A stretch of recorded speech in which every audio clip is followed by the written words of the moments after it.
In this video, we'll be sketching a graph of a polynomial function. The steps that we'll be taking is we'll find the zeros of the function and then plot them as x-intercepts on the x-axis. Then we'll find the y-intercept by letting x equal 0, and we'll plot this point on the y-axis. And then we'll determine the end behavior of the graph. And if needed, we can use test points to determine whether the graph is above or below the x-axis.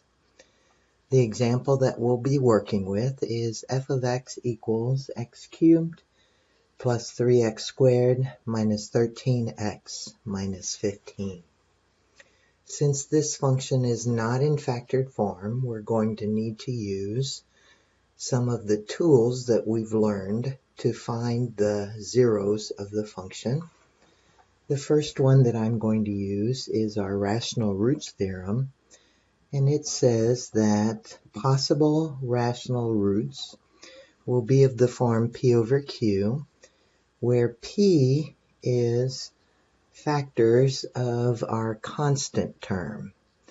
So our numerator of our rational root will be chosen from the numbers plus or minus 1, plus or minus 3, plus or minus 5, or plus or minus 15.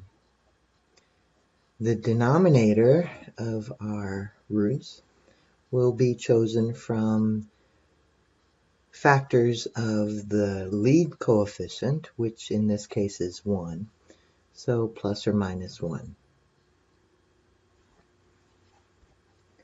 So our possible rational roots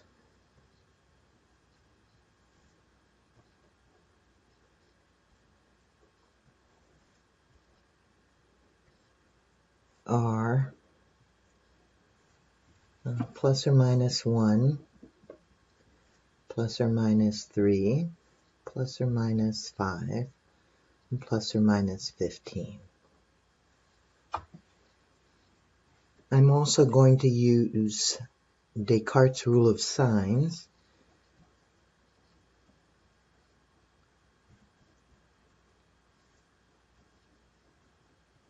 to give me an idea of how many positive and how many negative. So to check for positive roots, I would look for the number of sign changes in f of x. This term is positive, this term is positive, this term is negative, and this term is negative. So I can see that I've got one sign change, so that means that I'll have one positive root.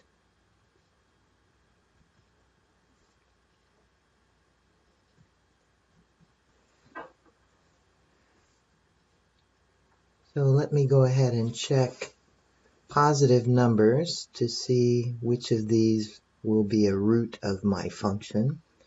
I'm going to use synthetic division, and I'll start with 1.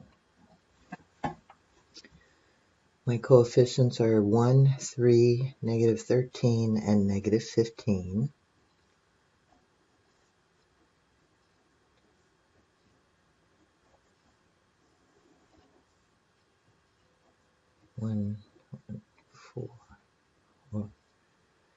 Negative 9, negative 9, and negative 24. So 1 is not a root. Let me try 3.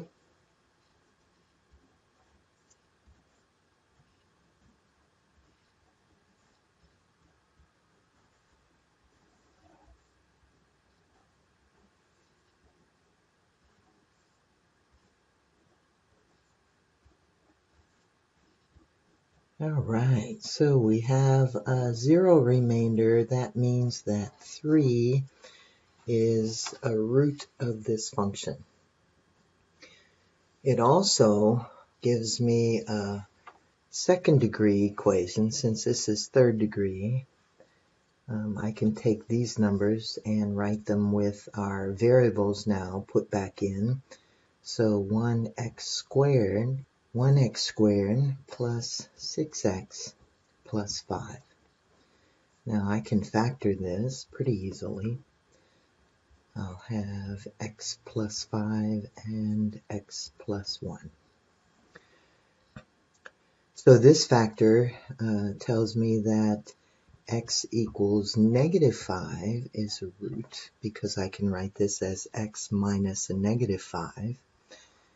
And then this one gives me x equals a negative 1 as another root.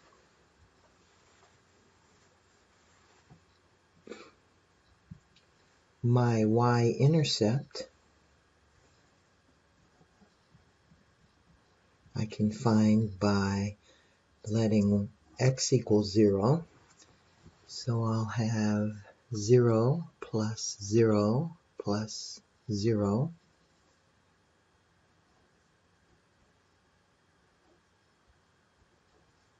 minus 15.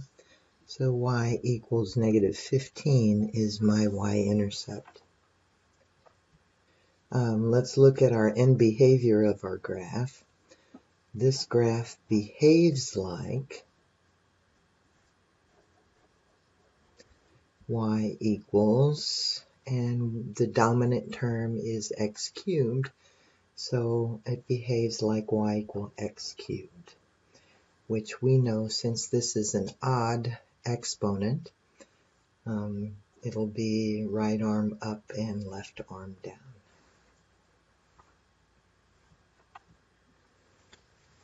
We had zeros at 3,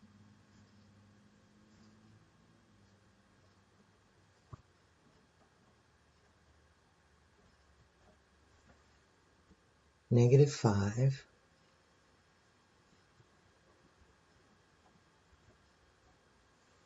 and negative 1.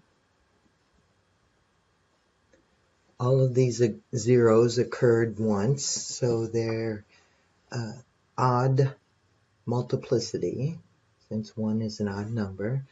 So all of these zeros have the graph cutting through the x-axis at that 0.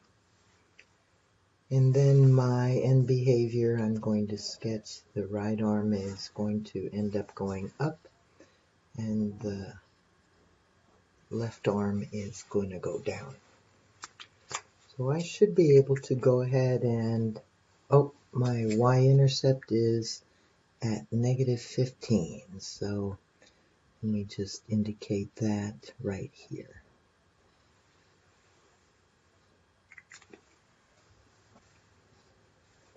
My graph then is going to come in from negative infinity. It's going to come up and cut through my x-axis at that 0. And then I have to head over to this 0 where it's going to cut through. And then I have to come down and cut the y-axis at negative 15. And then I'm going to head toward this 0 and cut through and end up going up toward positive infinity.